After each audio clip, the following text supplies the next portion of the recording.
Hi, everyone, and welcome to another episode of Fertility TV. I'm Dr. Marc, Sklar, the fertility expert, and I work with couples from all over the world helping you conceive naturally. If you want more information on how you can get pregnant naturally, then make sure you subscribe to my YouTube channel by clicking that bell so that you know when I put out another video. Today, I am talking with a good friend and a fellow acupuncturist and Chinese medicine doctor, Nat Kringoudis. She comes to us all the way from the other side of the globe in Australia, and she has a clinic, a women's health clinic and fertility clinic in Melbourne, Australia. She's also an author and a speaker. She does tons of wonderful things. She puts out wonderful and amazing products to educate all of you from all over the world.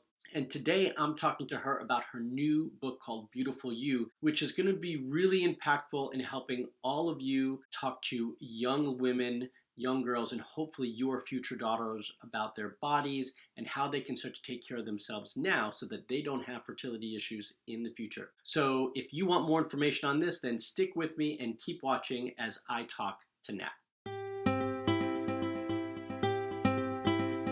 I'm here with Dr. Nat, and she has written a wonderful new book entitled Beautiful You. And it's really, really important because she takes a perspective, taking us back to changing our education and really trying to change the way we think about our bodies, fertility, and education from a generational perspective. So Nat, thanks so much for joining. I'm really excited to have you with me. Thank you so much for having me. It's always a pleasure, Marc. Anything you ask, I'm like, yep, I'll be there. Let's go. Well, look, I love having you on, and I know you are doing such amazing work in spreading some really important information, not just about women's health, but that's always awesome, and not just about fertility, but really you're trying to change things in a very important place in terms of education and how we talk to our children and young women as they're growing up so they understand their bodies more. So tell me, how did this book start for you? Where did this come from? Well, just like you however many years ago, many now, recognized that there was this definite gap with fertility, that we really only were prepared to fix it when it was broken, when we were ready to have children. Maybe it wasn't broken, but we didn't take the time to learn about ourselves until such a time that it was almost a factor or a problem. And so really recognizing that and thinking, okay, well, hang on, how do we fix it before it's broken? How do we educate? And I very much made that a focus of my work, and then still had another epiphany and went, hang on, we need to speak to young women. We need to be changing this trajectory as the next generation to be able to not only lead by example, but have the conversations that we never got to have surrounding our fertility. I mean, it's not anyone's fault, but I know definitely, I certainly, no 20-year-old really, most 20-year-olds don't want to have a baby. But I think just them understanding the importance of their fertility, and it's not an easy conversation to have. No. I think because we're not collectively having it, but I'm really inspired to try and encourage women to do that and to speak, even from the beginning, when your daughter asks you, Mummy, where did I come from? How did I get in your tummy? Those questions happen. And I feel like for too long we've fed children lies. We've said the stork delivered you, or the doctor put you in there, or whatever it might be, because we've been uncomfortable having those conversations. But if it's this age appropriate conversation that's organic and just evolves over many years, I feel, and in my understanding, we would have a very different landscape when it came to fertility. Oh yeah, absolutely. It's funny you say that about, telling your children that the stork came or something like that, because I don't have girls. I've got two boys, but for me, sex education with them is still very, very important. And my older son has been very inquisitive from a very young age, but my younger son, not as much. I mean, if he happens to be in the room when we're having a conversation, then he'll ask questions, but he doesn't really care to ask. But we've always been really upfront and honest about how things work and where we all come from and, the bigger plan in general. And he's always taken it, maybe sometimes there's a little chuckle here or there, but he just turned 11 last week, and he knows much more about this sort of thing than many of his friends, and it's not a big deal to him. And I think, just like you're saying, if we make it not a big deal, then it's not a big deal. This is just fact. Absolutely. And I think I definitely missed out on that. I didn't get all the facts. And so I definitely wrote the book for the younger me. And, you know, it was because it wasn't probably appropriate at the time. But like you said, if you can have these ongoing conversations, and I definitely talk with both my kids kind of in front of each other about whatever is being asked. And it's all very age appropriate. I'm not giving them information that I don't think is, you know, beyond their ability to understand. I'm certainly, you know, when Livy first started asking about egg and sperm, I didn't give her the whole rundown, but I explained it in a basic way. And I think that that's what needs to happen. And we've shied away from that for too long. So, you know, I get excited by that. And then I'm like, well, I have the opposite to you. My eldest, Livia, is so not worldly, so not interested in knowing. And I try and prompt questions all the time. And she's just not interested. And I'm like, when are you going to ask me the big ones? Like, and she gets it to a degree, but it's so frustrating in my industry. I'm like, come on. Whereas Geordie, my son, who's 8, is probably a little bit more clued up because he has a big sister and he's curious to learn. But you know, it is about having these conversations, and it is about us changing that trajectory. And what we found in our research when writing the book was that 40% of mothers didn't understand the difference between their vagina and their vulva. So I was like, well, how the heck are you educating your daughter if you don't understand that yourself? Right. They were also extremely dissatisfied with the education system and what they were being taught at school. 80% of mothers said they were dissatisfied, but not necessarily equipped themselves, you know, to have the conversation. And you know, a large portion of teens said that they would Google. Obviously, we all Google. They would Google the answers to their questions when it came to their sexual and reproductive health. And so, you know, we have to do something about this, because if you're Googling it, all roads at that age, anything to do with sexuality lead to porn. And then all of a sudden it's a slippery slope, because you're looking at that going, well, heck, I don't look like that, or it doesn't work like that for me. And so I think having these conversations is important for not just one reason and not just fertility, but for so many different facets. And that's what I'm excited to be able to say, okay, if you as a mother don't feel like, or you as a woman, not even a mother, an auntie, a cousin. I mean, everyone that reads it says, why are you targeting this at young women? We all need to know this stuff. And I'm like, well, I assume we all have a basic 101, but many of us don't. So I think that becomes extremely important. Yeah, I mean, the first thing I thought of when you said when they have questions, the first thing they do is Google. I was like, oh no, Right. porn. Right. So that's what's going to come up. I mean, that's the only thing that could, when you type in certain words, it's like, boom. So that would be scary alone. And just to think, now you've got my mind thinking about, you know, my kids, but we've trained them to Right. come to us first. So Right, totally. And you know, Livy did that. She one day came home from school, and she came out, and I was sitting in the yard, and she's like, Mum, I need to talk to you. And I was like, what's wrong?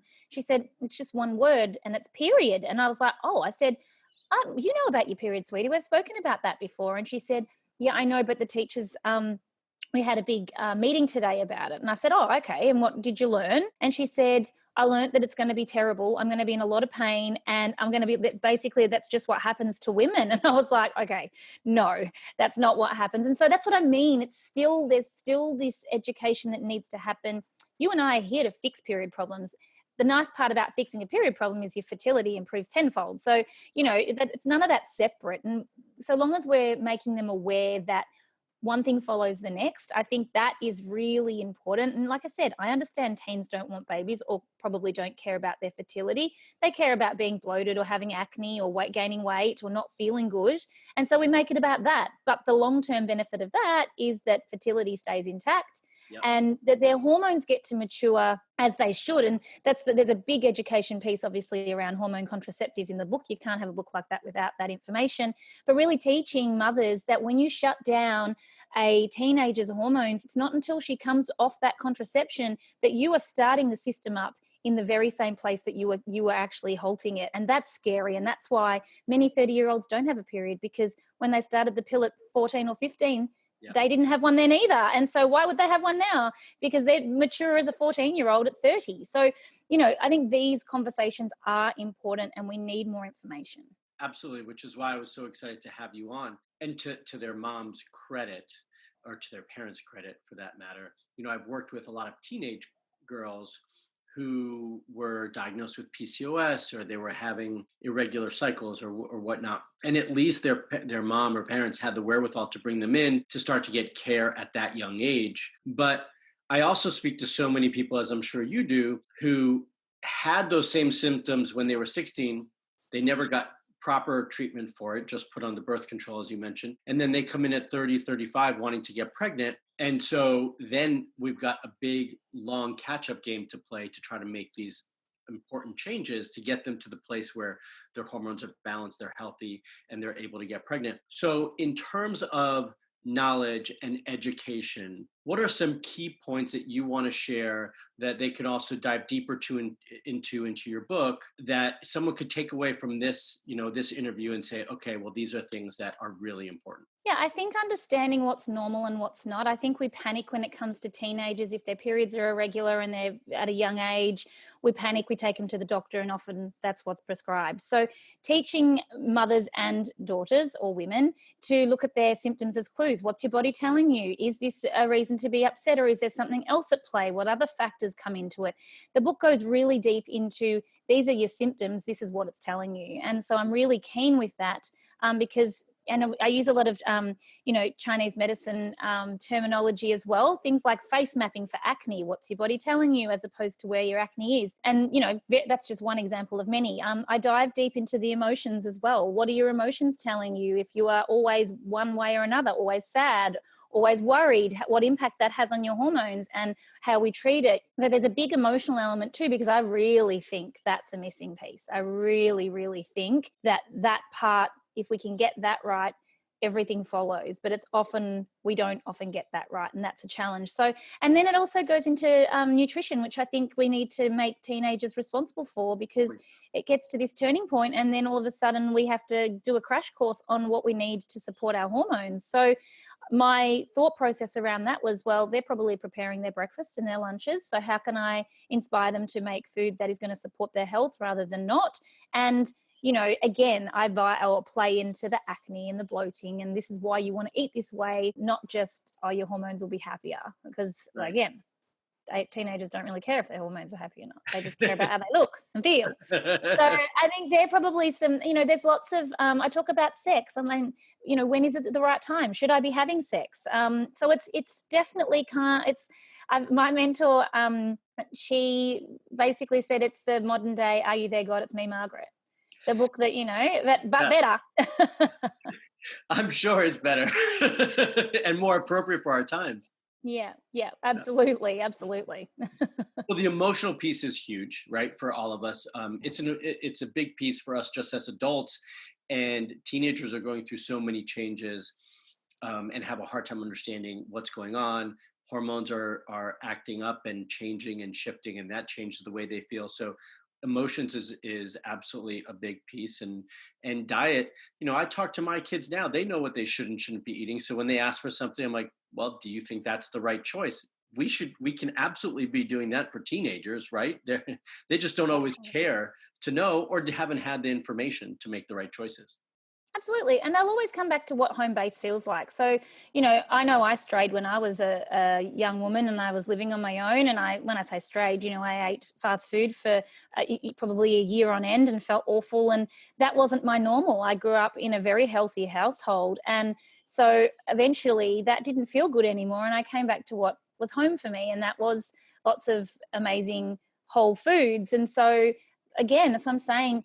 Young women don't want to be preached to, but they will follow the lead. So this is what I'm saying. It's our responsibility as mothers, as parents, as women, as adults, even men, to do that and to take that responsibility seriously. And it's a privilege. I see it as a privilege to be able to support women.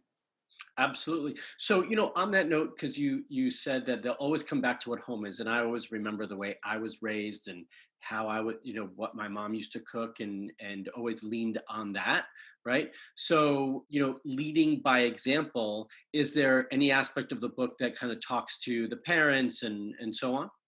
Yeah, I definitely have written it somewhere in the middle, trying to say, oh, you know what, I bet your mum wished she knew this, and I bet you she wished she knew that. And so I try and roll both. And I would encourage any mother to read it before giving it to their daughter, just to make sure A, there's, it's age appropriate, but also B, that they're understanding themselves as well. So there definitely is. I talk about menopause in the book, not in great detail, but again, something that we just don't talk about. And so I definitely know a 15-year-old is not caring about menopause, but they might like to understand why their mum or their aunt or their grandma or whoever is behaving or when I say behaving, it's probably not the right word, but is moody or is, keeps on talking about these hot flashes. What does that even mean? And why are they there? And talking about setting up the foundation so that doesn't have to happen to you. And so it is appropriate for, it is.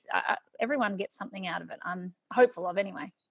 Awesome. Well, first I want to say thank you for writing the book, because it's so important to start to change the way we educate our children and changing things generationally. And we've got to start now with that so that we make changes generations from now. So really, I applaud you for writing that book and taking that movement upon your shoulders and moving it forward. So thanks so much for that. And thanks for joining me today and sharing the good word with all the information you have to share.